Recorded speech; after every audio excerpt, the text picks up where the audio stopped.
Morning, lovely viewer. Well, we're gonna have a bit of a garden tour today. But first of all, it's these roses that turn up that you forgot that you ordered. They're coming through the post thick and fast now. This is rose Uetersen, a climbing rose. As you can see, the roots are okay.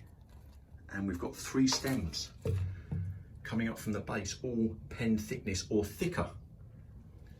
It's a climbing rose, a pink rose, and if you haven't YouTubed it, very popular in Europe, and many flowers throughout the rose season, from start to end. A very heavy flower. Certainly they look fantastic on YouTube, some of the gardens I've seen. Some of my rose cuttings here, these are all rooted. But it is that time of year, we're touching December now, we're at the very end of November, and they are starting to go over. But we're going to do a bit of a rose tour, or garden tour should I say. There's not much to see in terms of roses, but it's a garden tour nonetheless. Rose Jasmina, all planted now, planted in pots, and as you can see, I've buried the bud union. There is this debate about whether or not to bury the bud union. The experts seem to be split. Most of the experts will say to bury the bud union, and there are some experts who are adamant not to bury the bud union. Now, I have made a decision to bury, because what the experts say is by burying the bud union, you are protecting the bud union from freezing, wind, frost that could damage the rose, and wind rock as well. So because of where we are, we're very high up here and we're exposed, the wind comes whistling across here. I've decided to bury that bud union.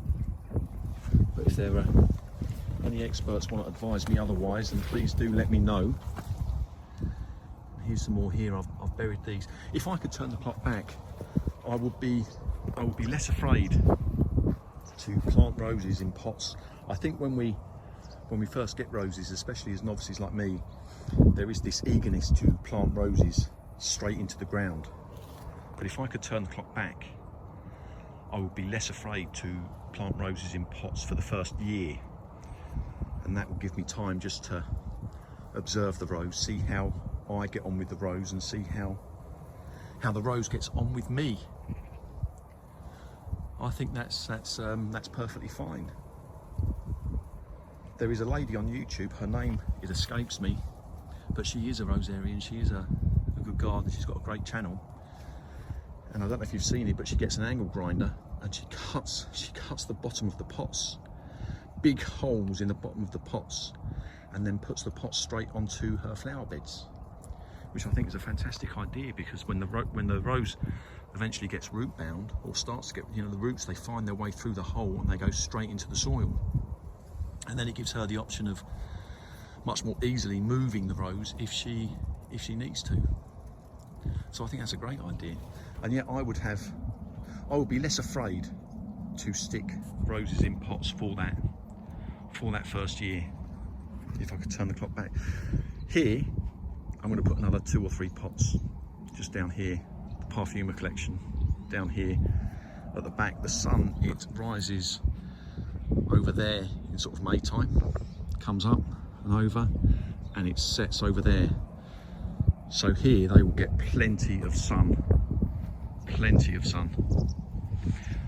But with regards to the wind and the winter, I'm not sure how they're going to survive. So in pots they go for that first year. But let's have a bit of a wander.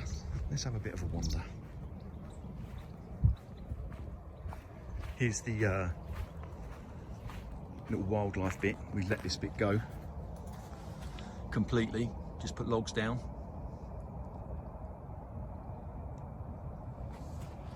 The birds and the insects, they will have a feast here. Yeah, planting in pots, it's I liken it to when I was a kid. I would I would build toy battleships and aeroplanes, and I would hope that they would look like what they did in the magazines. But of course, when I built these things, they never did. They never did look as good as the ones I saw in the magazines.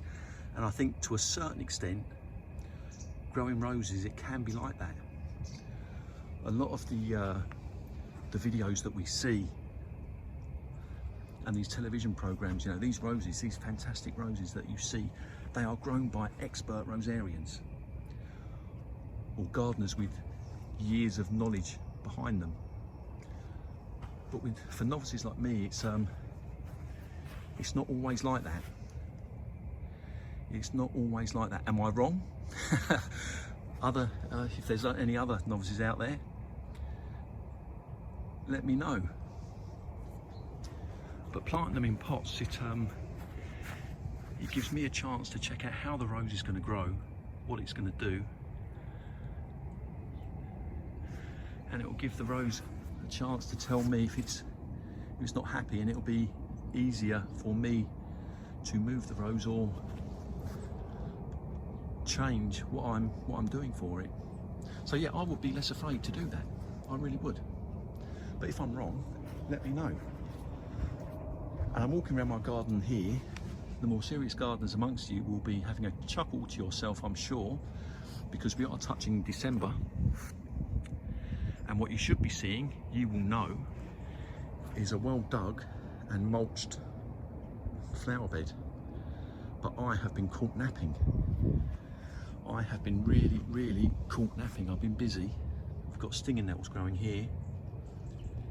And I'm hoping by people seeing this, they're going to feel better about their own gardens. Because there is much work that is needed here. Much work. But there's a lady on YouTube, Make Your Life Beautiful. She has suggested that she might put a video out next spring. I think many of you have many roses and possibly fantastic gardens. Some of your gardens will be bigger than mine or smaller than mine. I'm pretty sure all of them will be better than mine.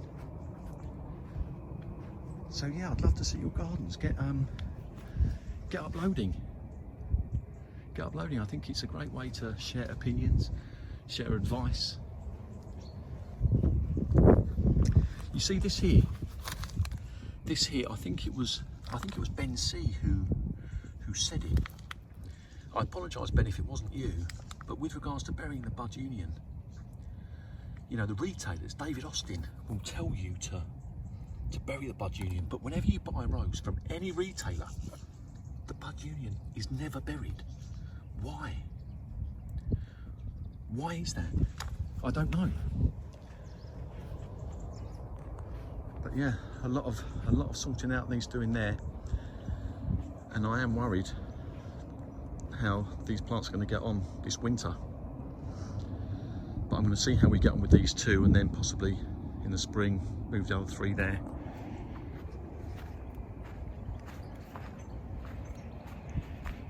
Here's my summer romance.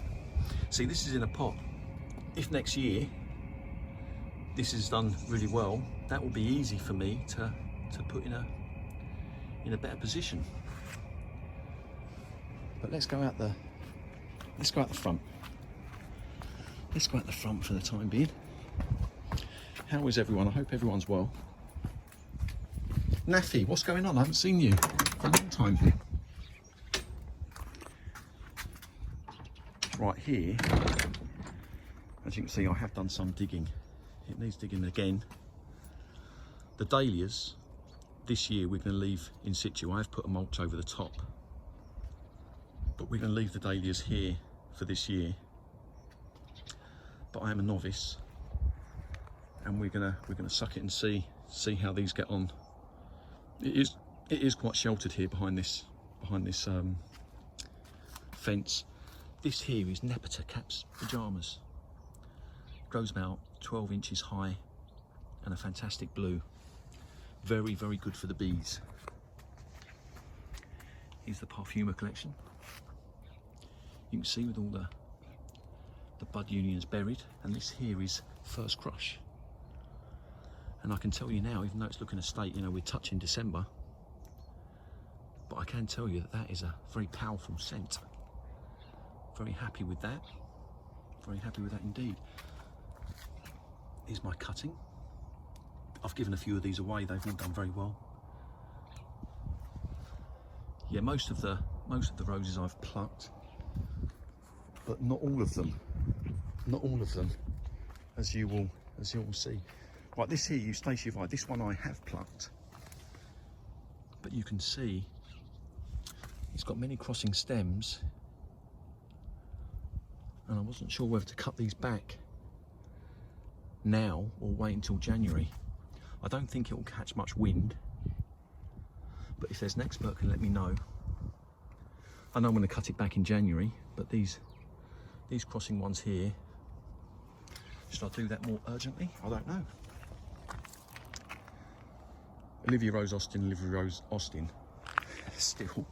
still no disease at all. The rest of them I've plucked, I put some mulch down, but Olivia Rose Austin's still going strong. I need to get the leaf blower out here again, blow some leaves away that are sitting on the bottom. These ones I haven't plucked yet. We've got Royal Oak here, and the rest are Olivia Rose Austin. But I wanted to show you this Lithadora ground cover and a fantastic blue flower from May until possibly July. A fantastic blue. I actually saw it growing in someone's garden, and I decided to get the phone out and take that plant app, and it gave me the name simply because of that blue. A very, very nice royal sort of blue, very unusual for a garden. And that has done very well. You know, the blue with the pink. It's just a shame it doesn't flower for longer. You know, August would have been nice, but it didn't see flowers in August or September, unfortunately. But come springtime and early summer, very nice. Roald Dahl. Cheers, Gav.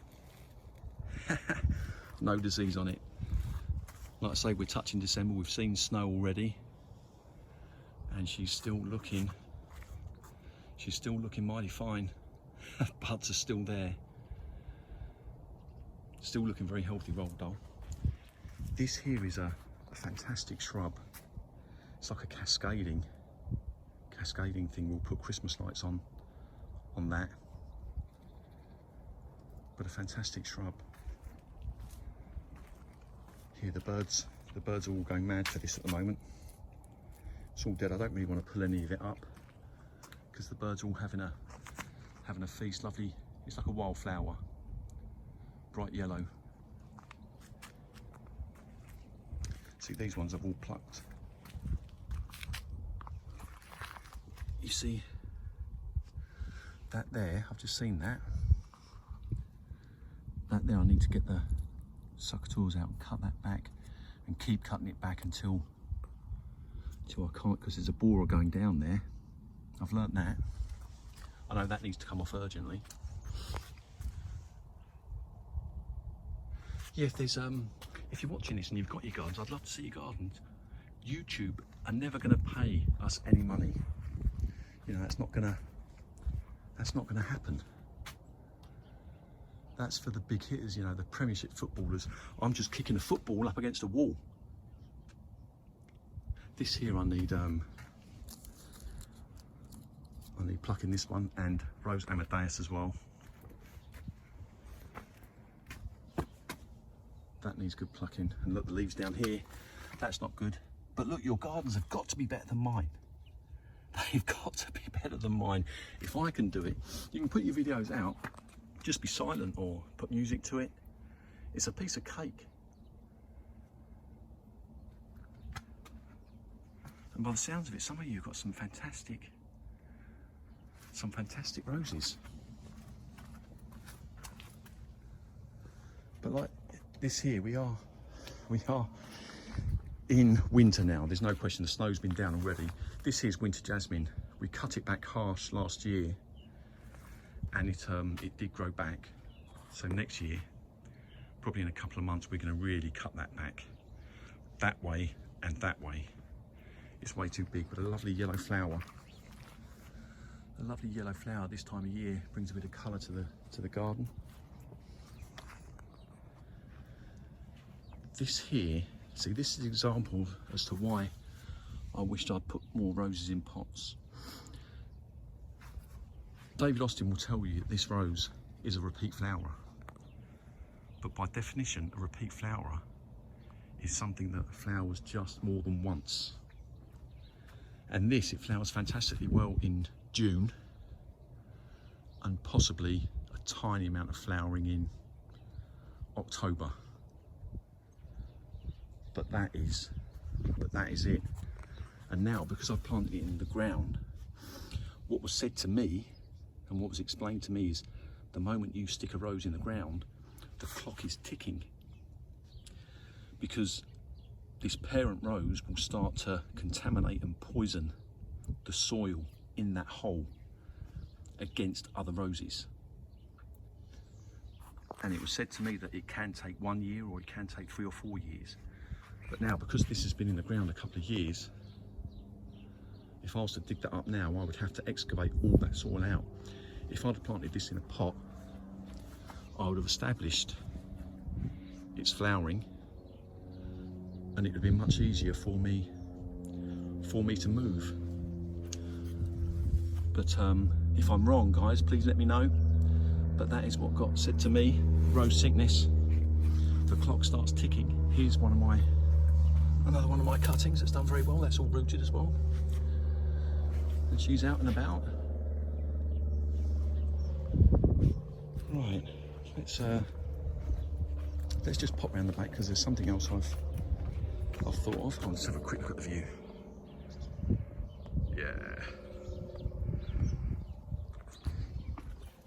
Yeah, because there's some Rose of Clare Austin.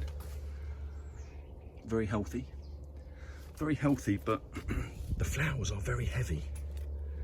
It's very flaccid, this rose. I know many people are very happy with it, and I can see why. But very heavy flowers from Clare Austin, I found, for me, that's just my opinion, the flowers were pretty much pointing at the ground.